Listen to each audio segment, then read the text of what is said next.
Welcome to another episode of From the Trenches, which is a show where myself and my Plan First Wealth colleague James Boyle get together to bring you behind the curtain at Plan First Wealth to share with you our thoughts and opinions on what's going on in the world and to provide some useful technical information for Brits in America to help them thrive here and to bring insights and observations from our life and work. All right. Hey, James. How we going, Richard? Good. I mean, not much to talk about this week, right? Nothing going on. Nothing to see here. One thing I have noticed for our video listeners will see this, but you're in new digs, so to speak. You're in a fresh environs. New digs, or rather, repurposed space. I've moved into my basement. Very nice. So. After I ruptured my Achilles earlier in the summer and I spent the entire summer at home and without going to the office, I realised that I really didn't need to go into the office. I took out the office for all the right reasons, but then it's not actually that nice a space. I don't really use it. And I liked being home with my dog and my wife. Actually, let me put that the other way. I like being home with my wife and my dog. Right?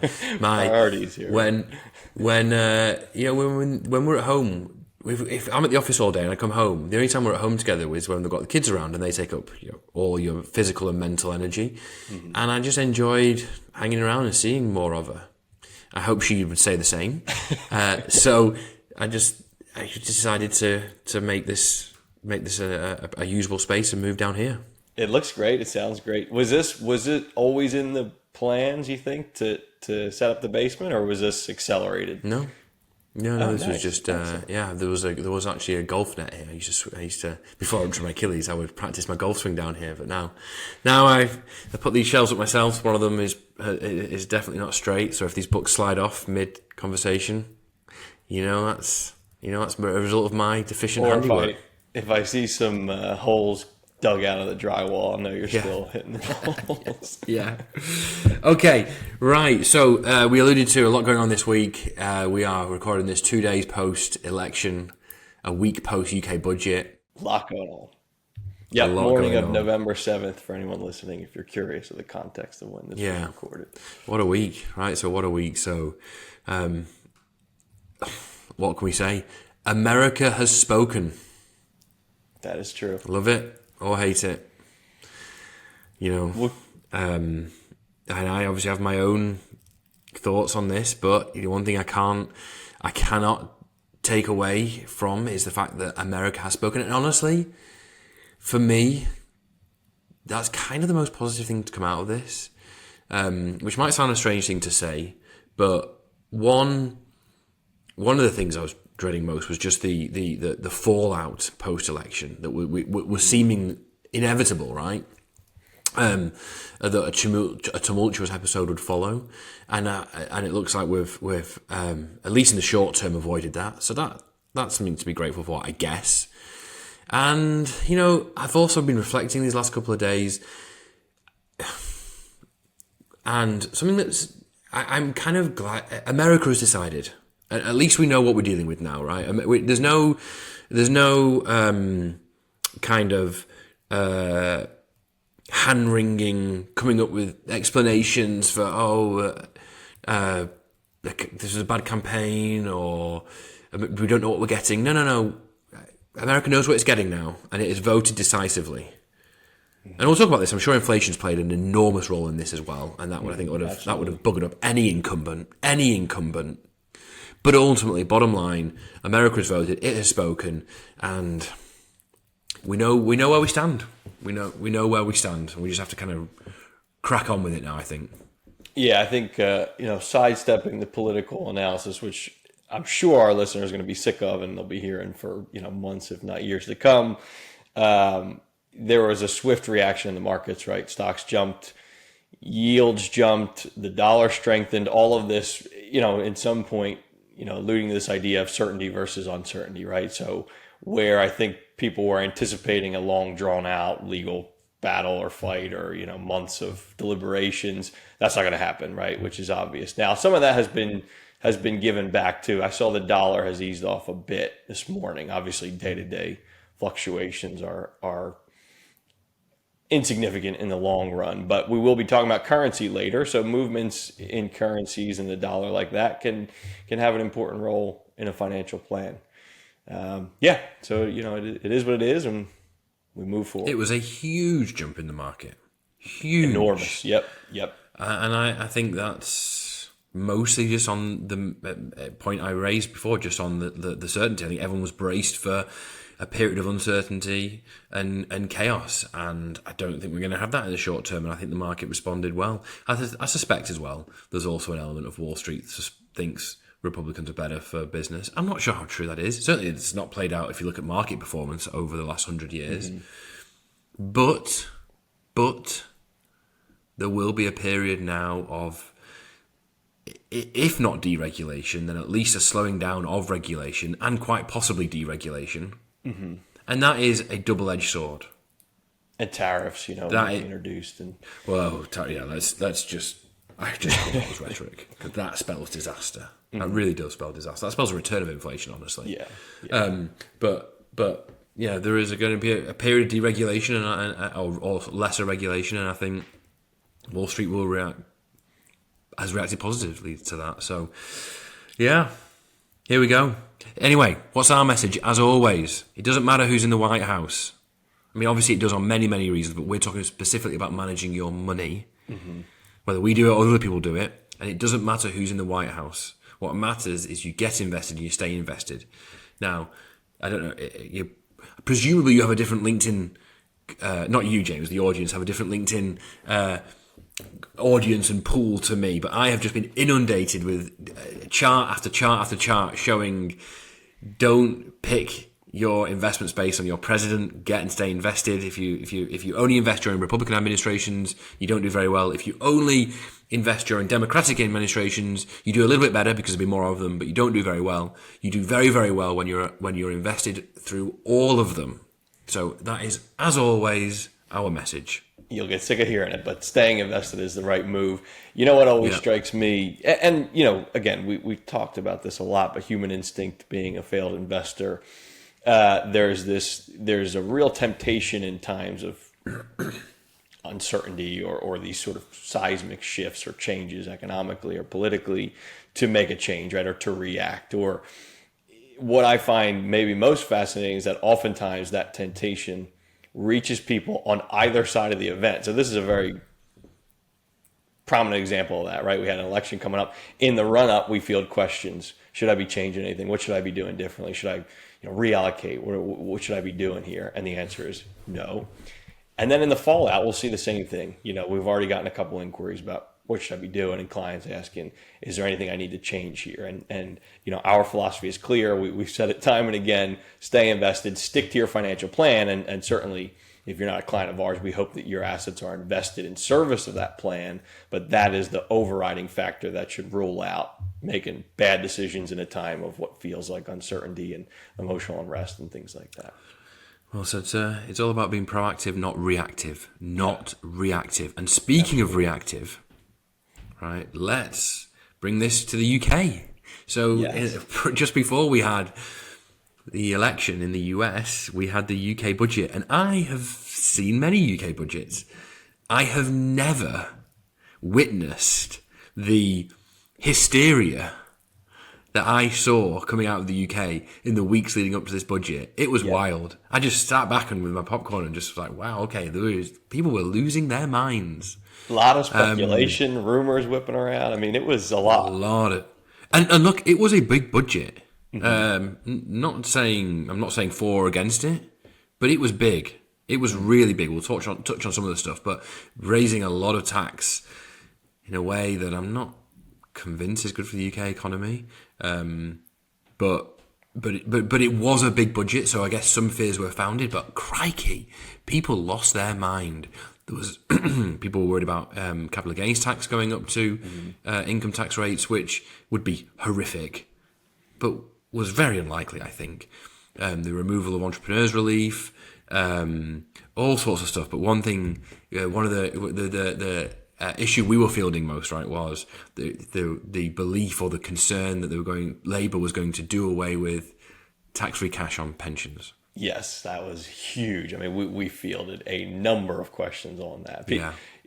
Listeners who have UK pensions will be familiar with the 25% lump sum that you could take tax-free, you'll hear us throw the term around PCLS, right? Pension commencement lump sum. There was a litany of rumors, speculation. Are they removing it? Are they capping it? Are there going to be grandfathered protections in place?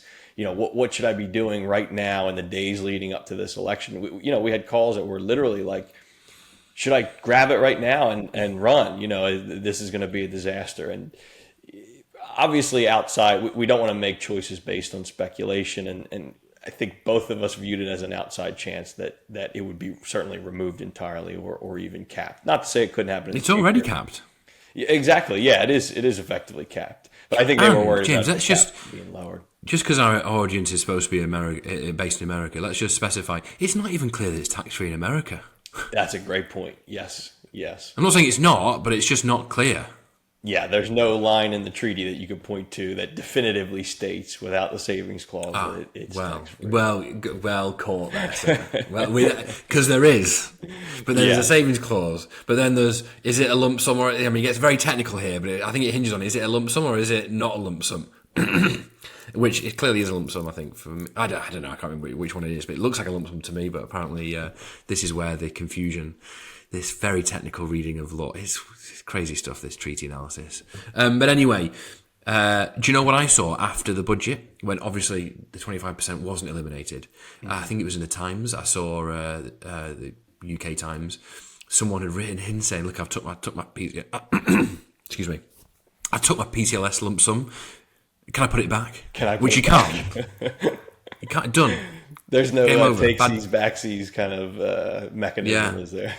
You were reactive. You reacted emotionally to in the face of all this hysteria, and you made a bad decision, and now unfortunately you got to live with it. Yep. Now none of our clients did, luckily. So now, but as I say, it was a big budget. IHT relief has been abolished on pensions. That's going to have a big impact on our clients as well. I'm not quite sure what yet. I'm going to find out soon, but that will have repercussions, and the concept of domicile, or not the concept, sorry, but the ramifications of it are being changed / abolished, and that is going to have implications for Brits in America. So as promised, we are going to, I hope we're going to have Aidan back on the podcast to talk us through the changes and what it means for Brits in America. So look out for that, folks. Absolutely. We I'll mention this later again too, but we've been receiving a lot of great feedback on the episodes that have passed, topics of conversation, discussion points. We listen to all those, so please keep sending them in. You can email Richard or I or Plan First Wealth, and we will keep tabs of that. And all those things that keep coming up, we're going to look to bring those guests back and discuss and see how we can help from there. Well, should we segue then into talking about the last podcast? Just reviewing that a little bit. We had I had David Nixon from Currencies Direct on. Before we jump to that, Rich, I think we have to talk about, as if there wasn't enough going on.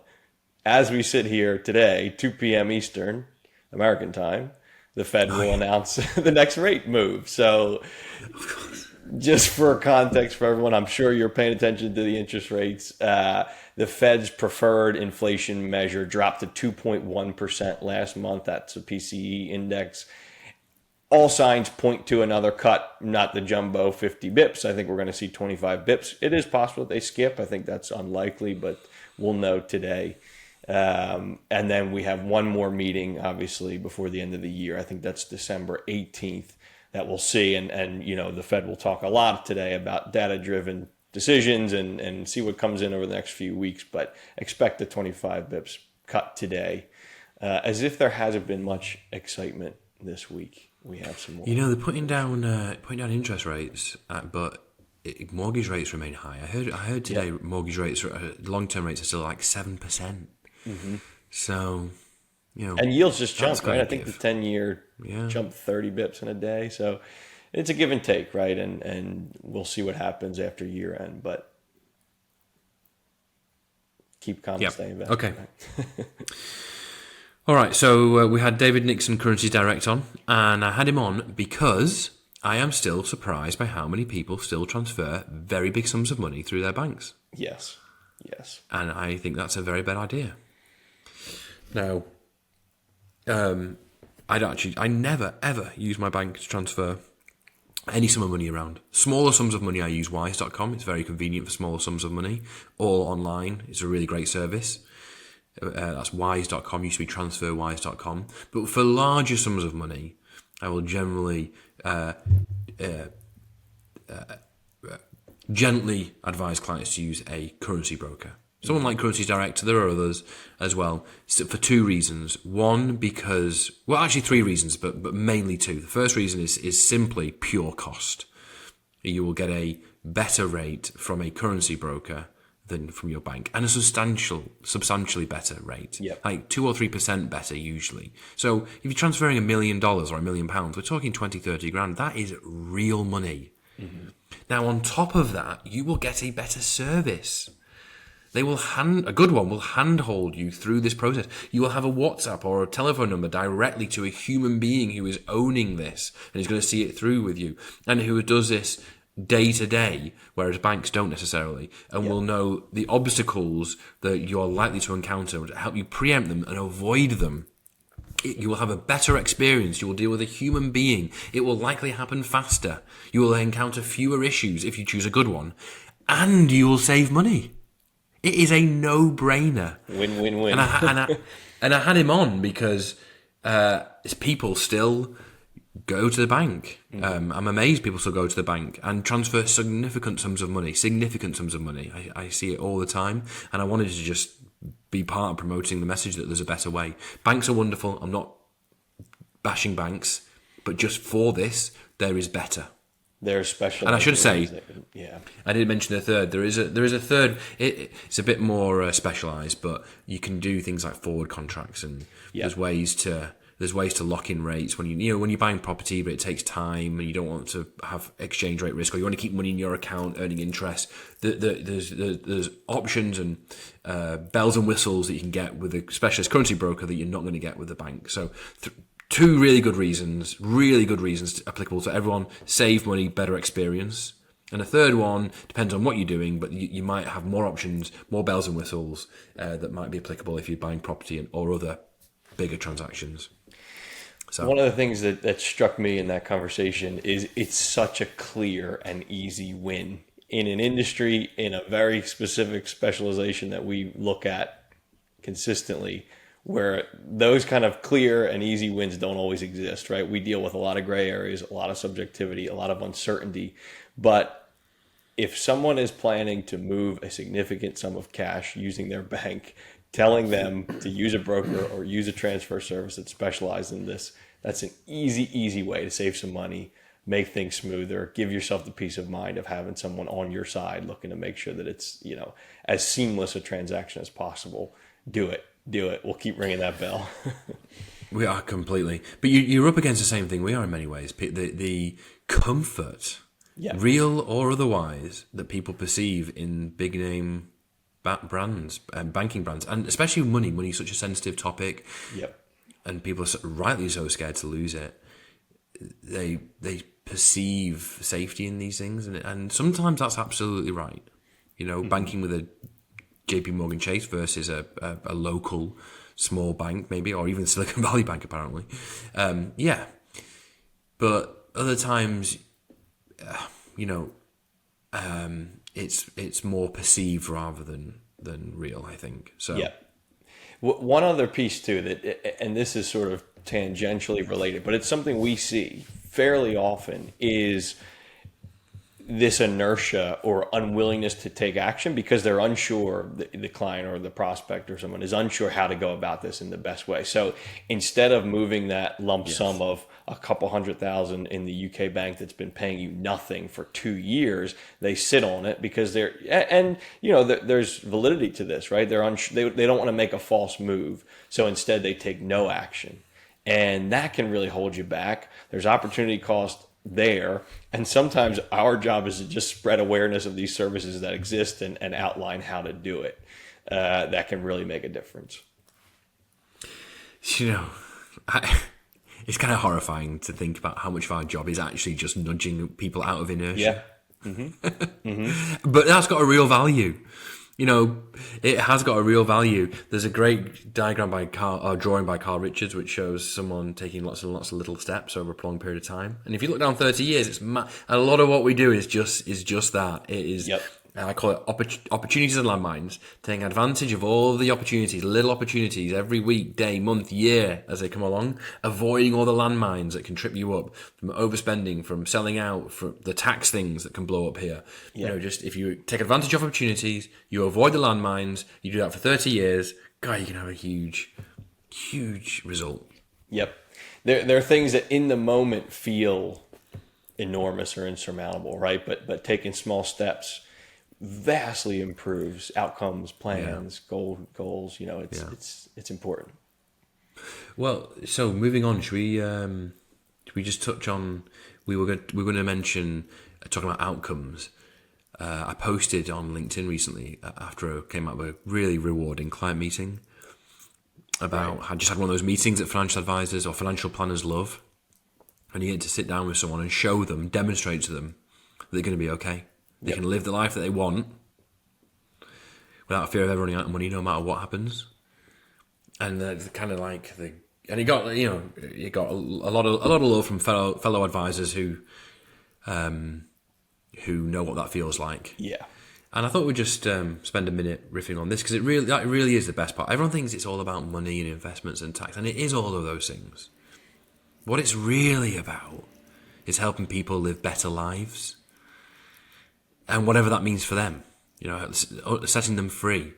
And when you get to do that, when you have those moments, it's intensely gratifying. It's intensely rewarding. And this is the part. This is the thing that changes lives. If you help someone avoid selling out when things are bad, if you help them selling out going into an election, all that's great. And yes, that does have the potential to change lives. But when someone retires because you have worked with them and shown them and given them the confidence to do that, that is so rewarding. A life has changed and you were involved in that change, and that feels so good.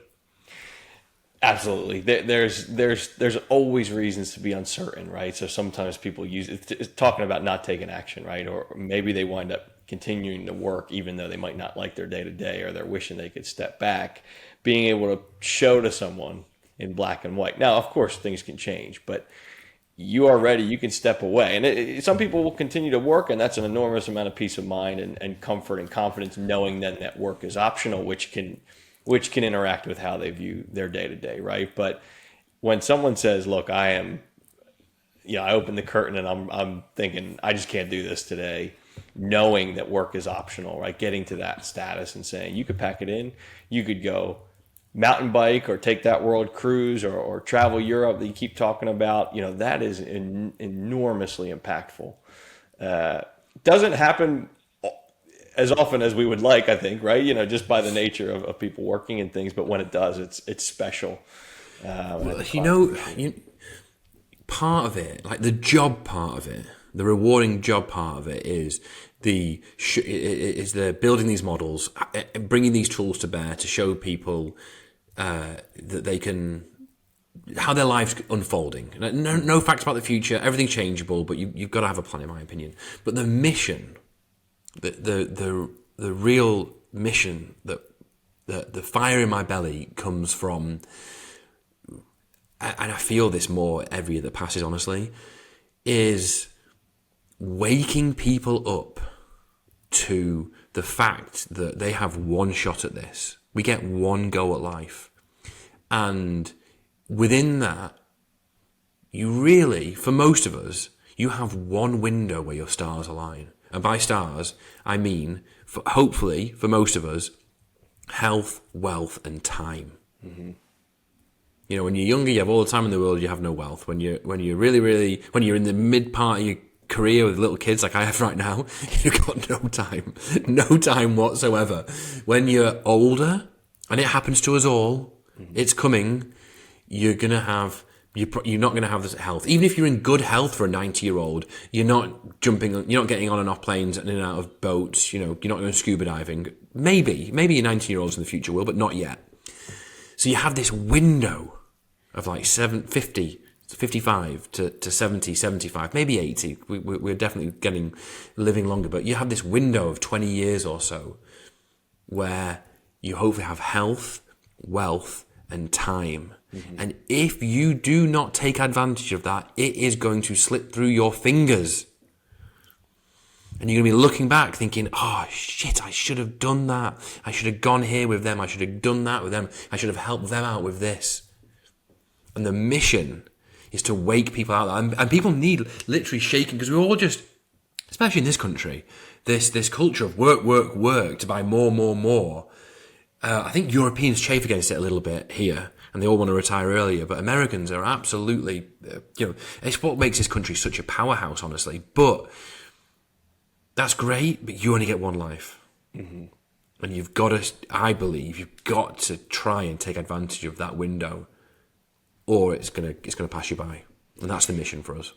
The other thing, and I don't mean to frighten any of our listeners, but time, and I'm not saying anything that you haven't heard before, but time feels like it goes quicker the older you get, right? We all remember those summers when we were 8 years old where 3 months felt like it extended a decade. You thought, I have 3 months off of school where I'm just going to have fun and play. Think about a year in your life now, and imagine what that will be in 10 years or 20 years when you're looking to retire. It goes quick, and you want to make sure you're taking advantage of that time. James, it's worse. It's speeding up. Yeah. I just hit 40. I don't understand what happened to my 30s. It is a blur. I feel like my 20s and my late teens went on forever. And I don't know what happened to my 30s. And I just think I think it's going to go faster and faster and faster. And we need our job part. All the financial stuff, yes, but a lot of it is kind of getting with people and shaking them out of the the stupor. It's not necessarily stupor, but it's just like the routine that we're in. We get up, we go to work, we do our thing, we have a good time of the weekend, hopefully. But it's about certainly for people who are already successful, who have done it, who have won. They've won, but you've only really won if you use your wealth while you have the opportunity to. And we don't know what's going to happen tomorrow. So that window, 55 to 75 or whatever it is, that assumes something happens in the interim. And touch wood, it doesn't. But you don't know what's going to happen tomorrow. Yep. All right. That's the mission. Okay. I got myself all worked up then. No, that's good. Should we wrap this thing up? Oh no, let's just. We've had a bit of feedback recently, which is very, very good of people. Great feedback. We appreciate it. Thank you. We hear you. I had one recently, which was actually someone was messaging me on the back of the election, and this is potentially, it's a bit extreme, but I think it's relevant. And we actually had one scheduled, but it got cancelled. Talking about how do you leave the US? Yep. That and as all things America, it's way more complicated than you expect it to be.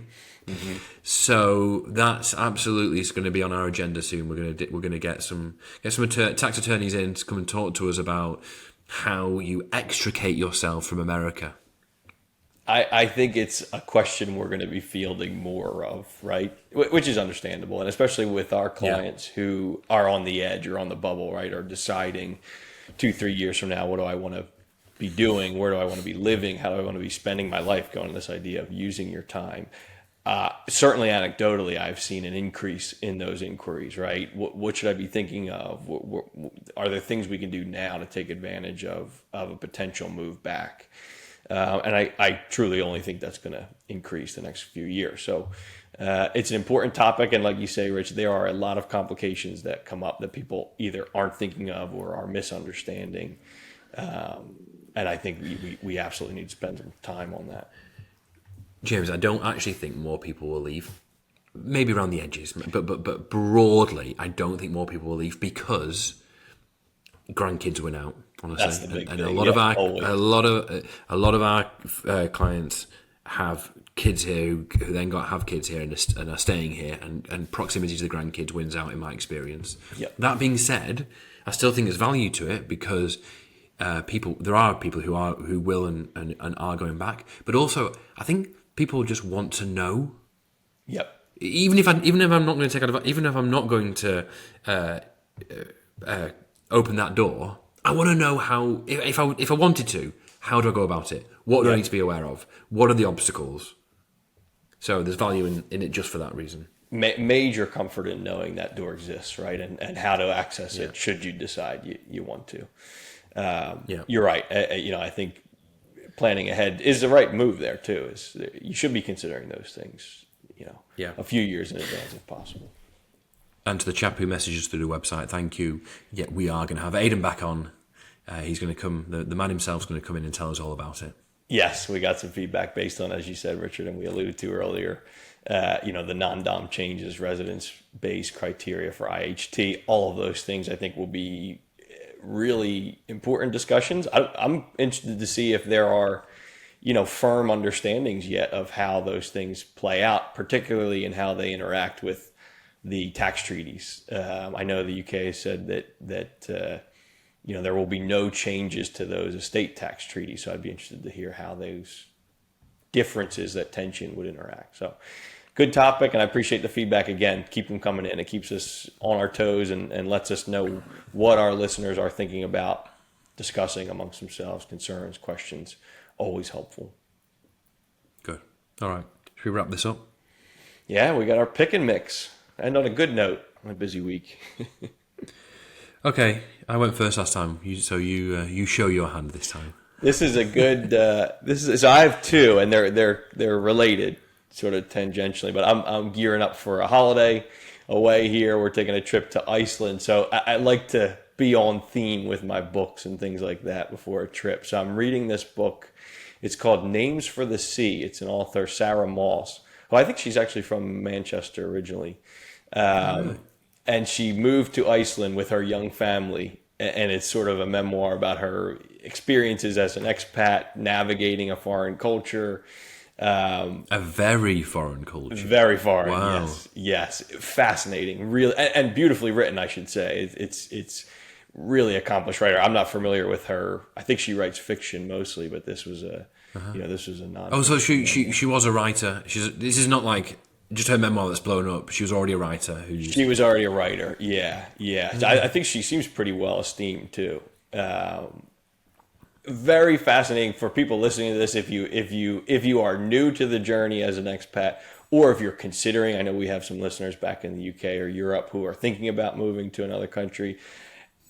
I think it's a great way to experience it by putting yourself in someone's shoes. Obviously, it's not going to live up to the lived experience, but all the little things that I'm sure you're familiar with, Rich, that you never consider, like, even simple things like grocery shopping is a bit different, and getting a car and insurance and all these things. And it reminded me of one, I should say, I read a year ago.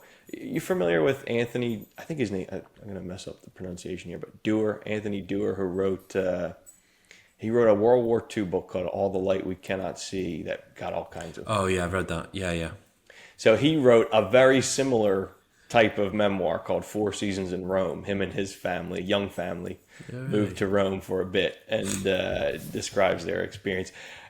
Having kids on a move like that, I cannot imagine how much it amplifies. It makes everything so much harder. Yes, yeah. I got married in Rome. I got engaged in Rome. I love that city. Nice. It is a very cool city. Yeah. So I finished Life and Fate, which I talked about last time, the Vasily Grossman Soviet Russia book, which was just Stalingrad, which was just an incredible book. Incredible book. So I highly, highly, highly recommend that. But then I was very excited to start a new book, which is called The Power Broker. Oh, you heard yes. of that? Yeah. Caro, is it? Now, Caro, yeah. Now, this has been on my list forever, but I do all my reading on a Kindle. I was just going to ask you. I know some people hate a Kindle, but you can read. You can hold it with one hand. You can read in the dark. Yep. Winner. And this I wanted to read this for so long, but it's not been on Kindle, and it's now on Kindle.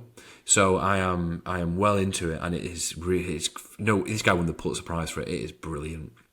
So it's a book about how this chap Robert Moses, aristocratic, kind of for New York guy, how he made Manhattan in many ways, how he kind of not rebuilt, but the parks and the highways, the arteries, and a lot of other stuff as well. How he is basically the root for so much of it. How he was how he was able to exert such immense power to overcome a lot of the inertia and roadblocks that stop stuff getting built in these major cities, and how he basically made Manhattan in his image. And we're still living with that today, good and bad. Some very, very good, some very, very bad. I'm not far enough through the book yet to form my own opinion, but it's just one of these wonderful stories of New York 100 years ago, characters, politics, a city that I kind of recognise because I lived there. So I'm thoroughly enjoying that book. I've always heard good things, and I think we're on the same page. It's like 1,100 pages, I think, in hardback, a real doorstopper. I mean, literally, and the fact that they just announced the ebook, I'll have to check that out, especially with winter coming out. I think it's good to get stuck into a really long. Oh, it's good. Yeah, it's a good. If you go for Life and Fate and The Power Broker, you've got some good reading lined up. Yeah, absolutely. I think he wrote this series on LBJ's presidency too. He's about to. Well, I think he's 90 now, but he's still working hard on it. I think what will be the fourth and final volume, which is supposed to be incredible too. So that's fantastic. Power Broker. That's the same guy. Yeah, and I also watched. We're gonna have a reading list about 3 pages long by the. Well, we both love reading, don't we? So it's good. And I watched a program. There's a 90s thriller with Harrison Ford called Presumed Innocent. They've remade it with Jake Gyllenhaal in the character role. It's on Apple TV. But it's a series, and series are great because series are so much better than movies. You can you get to know characters so much better. You can explore so much more of the story. And we watched that, and my wife and I really enjoyed. We watched the movie. We remind ourselves of the movie, and then we watched a week or so later. We watched the TV series, and it's really good. It's really. Is this where he's working in the DA's office, and there's all kinds of intrigue? He's a DA.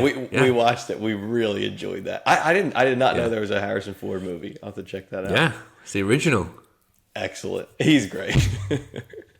American. Wait, Harrison Ford or Jake Gyllenhaal? Both of them, really. But I was talking about Harrison Ford. Yeah, Harrison Ford's great, but Harrison Ford's only ever played Harrison Ford, and somehow it works. I don't quite know how it works so well, but it does.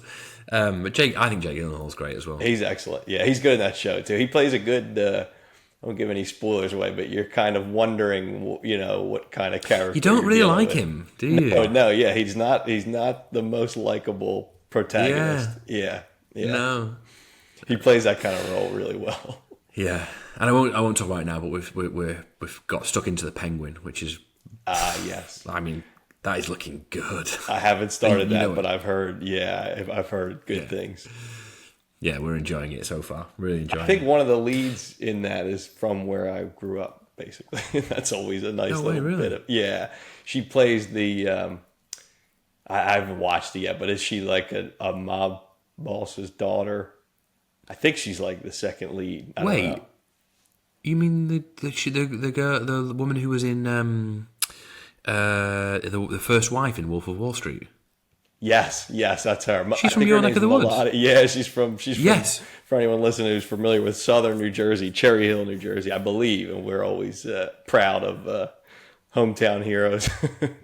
Well, you should be. She's very good. She's excellent. Yeah, she's really good. Yeah. Did you ever see the movie? I mean, we could talk about this for 40 minutes, but Palm Springs, that was like a Groundhog Day type. I think it was a COVID loved it. movie. With Andy Samberg. Yes, we love that Yeah. movie. She was great in Wait, that. Is that her? That's her, yeah. I think. No, I'm pretty of course sure. it is. Yeah. Of course it is. Yeah. She's great in that. I love Andy Samberg. Yeah, he's really funny.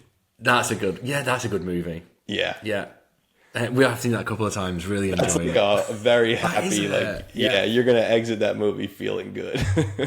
Yeah. Okay, good. All right. Well, on that note, yes. are we done? We are. Yeah.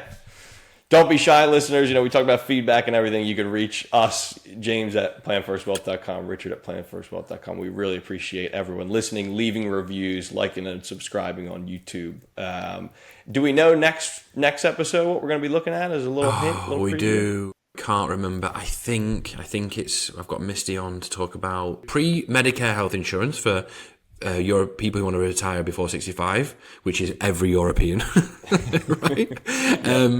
And then Medicare and the various Medigap, Medicare supplement. I think she's next, unless we draft a emergency UK budget domicile episode in. So we might drop that in sooner, but Misty's definitely coming up to talk about Medicare and health insurance. Excellent. Good. Well, stay tuned, everyone. Thanks for listening. Yeah, thank you. Cheers. Bye-bye. Cheers.